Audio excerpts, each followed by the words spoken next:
I've seen a lot of people spend years building up assets, real estate, stock positions, business interests, collectibles, thinking they'll hold on to them forever. But here's what many retirees don't realize until it's too late. Some of the things that made sense to own during your working years become expensive, complicated, or even risky once you're retired. They create tax problems. They require management you no longer want to deal with. Or they tie up capital you might actually need. And in many cases, the best time to sell them isn't after you retire, it's right before. Hi, I'm Jason Richard, a financial advisor at McKay Retirement Consultants. In this video, I'm going to walk you through the 6 types of assets that many pre-retirees should at least consider selling before they leave the workforce. This isn't about panic selling or getting rid of everything you own. It's about simplifying your financial life, reducing risk, and positioning yourself for a retirement that's easier to manage. Hey, if this is helpful for you, feel free to subscribe, check out my channel. You might find something else that resonates with you. Number 1, rental properties that require active management. Now, rental real estate can be a great investment while you're working. It generates income, builds equity, and gives you some diversification beyond stocks and bonds. But once you're retired, the dynamic changes. It's what I refer to as the 3 T's: tenants, toilets, and termites. Before, it was cash flow, building equity, and assembling a veritable neighborhood of assets. And now you find you're dealing with tenant issues, maintenance calls, property management, and the reality that real estate is illiquid. If you need cash quickly, you can't just sell off a bedroom. You have to sell the entire property, which can take months. There's also the tax situation. Rental income is taxable, and depending on how much depreciation you've taken over the years, selling a rental property can trigger a significant tax bill due to depreciation recapture. So here's the consideration. If you're going to sell a rental property eventually, doing it while you're still working may allow you to spread the tax impact over multiple years or offset it with deductions you won't have in retirement. And if the property has appreciated substantially, selling before you retire lets you use the proceeds to fund other parts of your retirement plan, whether that's paying off your primary home, building up cash reserves, or repositioning into more liquid investments. Now, if you have rental properties that are professionally managed, cash flowing well, and don't create any stress for you, well, that's a different story. But if you're the one fixing the toilets and chasing the rent checks, retirement might not be the time to keep doing that. I mean, you worked hard for most of your life to get here. Isn't it time for you to start enjoying your retirement? Number 2, concentrated stock positions from employer stock or old equity compensation. A lot of people out there accumulate significant positions in their employer stock over the course of their career, through stock options, RSUs, ESPP contributions, or just years of holding company shares. In many companies, the culture is that you max out ESPP and even hold company stock in the 401k, and it all adds up to a big risk called a concentrated position. The problem is this: if a large portion of your net worth is tied up in a single stock, you're taking on concentration risk.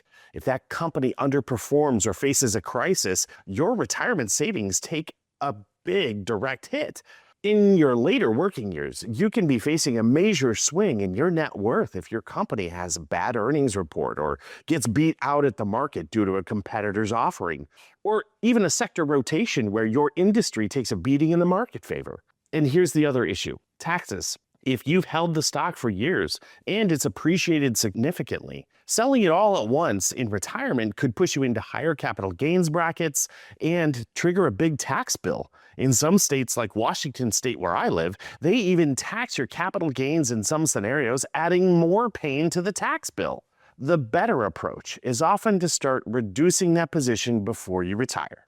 You can sell shares gradually over a few years, spreading that tax impact, and redeploy that capital into a more diversified portfolio. If you're still working and you have other income, you have more flexibility to absorb the tax hit.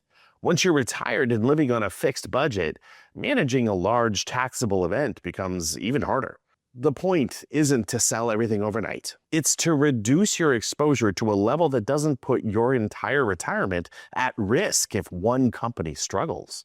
If you're sitting on a concentrated position or a large taxable asset and you're within a few years of retirement, the sequence of when you sell matters as much as whether you sell at all. Book a time with me using the link in the description, and we can look at what timing should look like for your specific situation. I utilize specific strategies to help folks like you unwind concentrated positions, de-risk your portfolio through diversification, and help you make liquidity a reality over time. Number 3, whole life or universal life insurance policies you no longer need. Look, a lot of people bought permanent life insurance policy years ago, maybe to cover a mortgage, provide for their kids, or ensure their spouse was taken care of should anything happen to them. And at the time, those policies absolutely made sense. But once you're approaching retirement, the reasons that you bought the policy in the first place may no longer exist. Your mortgage is paid off, your kids are financially independent, you have enough assets that your spouse will be fine without a death benefit. And if that's the case, well, you're paying ongoing premiums for a coverage that you may not need. And those premiums can be substantial, sometimes thousands of dollars a year or more. Here's what you can do. You can surrender the policy and take the cash value, which might be significant if you've had the policy for decades. Or in some case, you can do a 1035 exchange into an annuity or another product that might be a better fit for your retirement income strategy.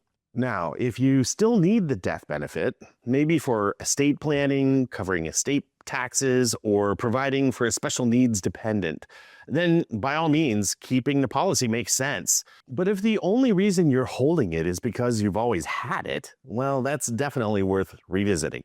Number 4, second homes or vacation properties that you're not using. A vacation home might sound like the perfect retirement asset. You picture yourself spending the summers at the lake or the winters at the beach. But here's what actually happens a lot of the time. You use it for a few weeks a year, and the rest of the time it sits empty. Meanwhile, you're paying property taxes, insurance, maintenance, utilities, and the repairs don't even get me started. You're dealing with upkeep from a distance, and if something breaks, you're managing contractors remotely or you're driving hours to go deal with it. For a lot of retirees, the cost and hassle of maintaining a second home outweighs the benefit. And the truth is, you could rent a similar property for the few weeks a year that you'd actually use it and come out ahead financially. Look, if you're going to go sell a vacation home, doing it before you retire gives you options. You can then use the proceeds to fund other goals. You can downsize your primary residence, or you can reinvest into liquid assets that generate income or growth without the headaches of property ownership. Again, if you love the property and you're using it regularly, that's different. But if it's become a burden and you're holding on to it out of attachment or habit, it might just be time to let it go. Number 5, collectibles, antiques, or other illiquid passion assets. Maybe you've spent years collecting art, classic cars, rare coins, wine. Look, the things you love and things that have appreciated, things that hold meaning for you. The challenge is that these assets are hard to value, hard to sell, and often very hard to liquidate quickly. If you or your heirs ever need to convert them to cash, it's not as simple as logging into a brokerage account and selling some shares. You need to find the buyers, get appraisals, pay commissions, and navigate a market that can be entirely unpredictable. It is not uncommon for heirs to price these types of items at a fire sale price to get liquidity as quickly as possible. And therefore, you don't actually end up leaving them with the same value that you envisioned the items were worth. From an estate planning perspective, collectibles can also create complications. If your heirs don't share your passion for vintage guitars or mid-century furniture, well, they're left trying to figure out what it's worth and how to sell it. If you have valuable collectibles and you know you're not going to continue enjoying them in retirement, selling them before you retire while you're still engaged and capable of managing the process can really make sense. You get the benefit of controlling the sale, and you can redeploy that capital into something more liquid and easier for your heirs to manage. This doesn't mean you have to sell everything you love, but if you're holding on to things more out of inertia than intention, it's worth considering whether now is the time to simplify. Number 6, business interests or partnership stakes that you're no longer active in. If you own a business or have a stake in a partnership and you're planning to retire, you need an exit strategy. Some people assume they'll just step back and let the business run itself, or that they'll hold on to the ownership stake and collect distributions.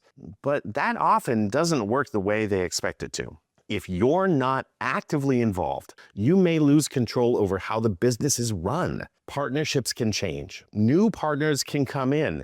Distributions might not be as reliable as you thought. And if something goes wrong with the business, well, you're still legally tied to it. In many cases, the cleanest approach is to sell your interest before you retire.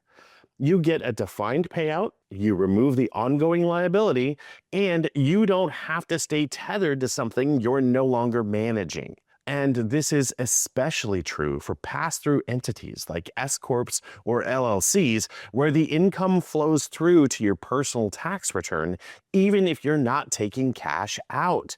Once you're retired and trying to manage your tax bracket, having unpredictable pass-through income can create some real problems. If you're planning to retire in the next few years, start working on your exit now. Find a buyer, structure a buyout, or transition ownership to a partner or family member. Don't wait until the last minute and end up stuck with something you can't easily unwind.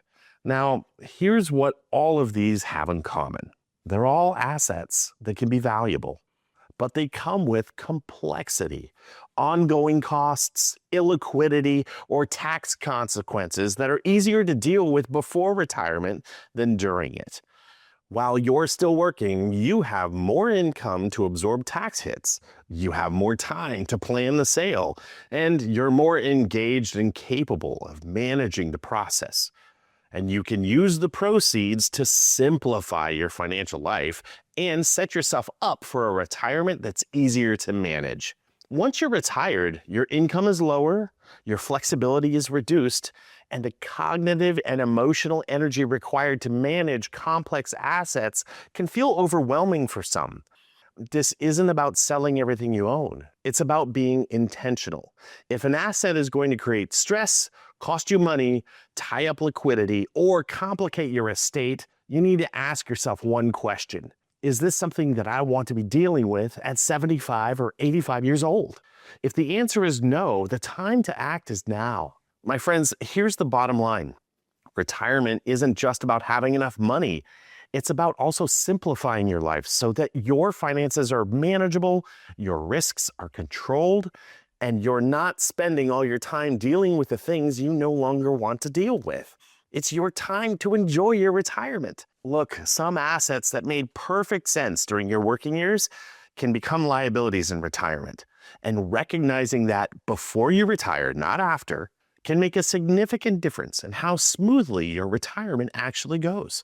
Likewise, there are some serious estate planning considerations depending on the value of the items we're talking about and the estate taxation rules in the state that you live in. If you're approaching retirement and you're not sure which assets I should hold, which I should sell, and how to structure that transition in a tax-efficient way, feel free to book a conversation with me using the link in the description. The best time to simplify was yesterday.